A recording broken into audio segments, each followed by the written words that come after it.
Assalamualaikum warahmatullahi wabarakatuh. Selamat datang kembali di channel Sejarah Perjuangan Islam. Kita sering mengagumi keadilan dan kezuhudan Khalifah Umar bin Abdul Aziz, tapi siapa sosok di luar istana yang berani menjadi cermin bagi Khalifah? Siapa yang berani mengirim surat nasihat tajam kepada penguasa terbesar saat itu? Dialah Abu Said Al-Hasan bin Abil Hasan Al-Basri, seorang tabi'in legendaris, orator ulung, dan ahli zuhud. Beliau bukan pejabat, tapi suaranya lebih didengar daripada menteri manapun. Dalam video ini, kita akan membedah siapa Al-Hasan Al-Basri dan bagaimana perannya sebagai kompas moral membantu Umar bin Abdul Aziz mewujudkan era keemasan Islam.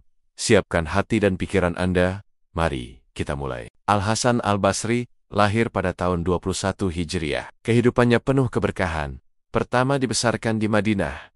Beliau tumbuh di lingkungan para sahabat. Ibunya, Khairah, adalah maula budak yang dimerdekakan dari Ummu Salamah, istri Nabi SAW. Dikisahkan, Al-Hasan kecil pernah menyusu kepada Ummu Salamah. Kedua, belajar dari sahabat.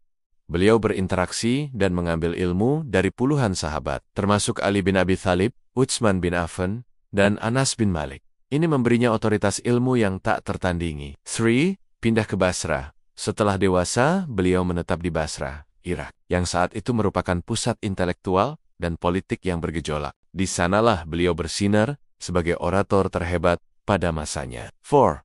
Karakteristik, beliau dikenal karena kezuhudannya yang ekstrem, kefasihannya dalam berbicara, dan keberaniannya dalam menyampaikan kebenaran, bahkan di hadapan penguasa yang zalim sekalipun. Singkatnya, ketika Umar bin Abdul Aziz naik tahta, Al-Hasan Al-Basri sudah menjadi gurunya umat. Seorang tokoh yang kredibilitas moralnya diakui oleh semua pihak, baik rakyat maupun penguasa. Sebelum era Umar II, Al-Hasan Al-Basri dikenal sebagai tokoh yang paling berani mengkritik penyimpangan moral dan politik dinasti Umayyah. Pembaruan moral, beliau tanpa lelah mengingatkan umat dan penguasa tentang bahaya cinta dunia. Beliau mengecam keras para ulama yang menjual ilmu mereka demi posisi atau harta dunia. Waktu yang tepat, ketika Khalifah Umar bin Abdul Aziz naik, beliau mewarisi kekhalifahan yang sakit, penuh harta rampasan yang tidak sah, dan pejabat korup. Reformasi memerlukan dukungan kuat dari otoritas moral seperti Al-Hasan Al-Basri. Hubungan antara Umar bin Abdul Aziz dan Al-Hasan Al-Basri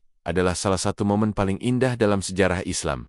Khalifah yang terkenal adil itu justru yang paling sering mencari nasihat dari sang ulama. 1. Umar meminta nasihat penting. 1. Interaksi paling terkenal adalah ketika Umar II menulis surat meminta nasihat Al-Hasan Al-Basri tentang masalah paling sulit yang ia hadapi. Bagaimana cara menangani harta haram yang dikumpulkan oleh para pejabat Umayyah sebelumnya? Ini adalah ujian moral terberat bagi Khalifah. 2. Jawaban yang menggugah. Al-Hasan Al-Basri membalas dengan surat yang sangat panjang dan menghunjam. Sebuah karya sastra etika yang terkenal. Intinya adalah peringatan dunia. Beliau mengingatkan Khalifah bahwa dunia ini fana. Ia hanya seperti baju yang lusuh. Beliau memperingatkan Umar agar tidak tertipu oleh godaan singgasana. Tanggung jawab kepemimpinan. Beliau menekankan bahwa pemimpin adalah pembuat keputusan yang akan dimintai pertanggungjawaban atas setiap jiwa. Tugas khalifah adalah mengembalikan keadilan dan hak kepada pemiliknya, sekecil apapun risikonya. Nasihat kunci. Al-Hasan menyarankan agar Umar II fokus pada reformasi administrasi dan pengembalian harta, tidak terganggu oleh ancaman atau lobi politik. Nasihat ini menguatkan tekad Umar untuk melakukan pembersihan total Baitul Mal. Ketiga, dampak peran Al-Hasan Al-Basri menjadi legitimator moral bagi Umar II. Kritiknya yang selama ini ditujukan kepada penguasa zalim, kini berubah menjadi dukungan moral yang diam-diam. Dengan Al-Hasan Al-Basri di pihak moral, reformasi Umar II mendapatkan kepercayaan publik yang masif. Beliau memastikan bahwa kebijakan negara sejalan dengan hati nurani umat, meskipun Al-Hasan Al-Basri meninggal dunia beberapa tahun setelah. Umar bin Abdul Aziz, warisannya abadi, pondasi tasawuf.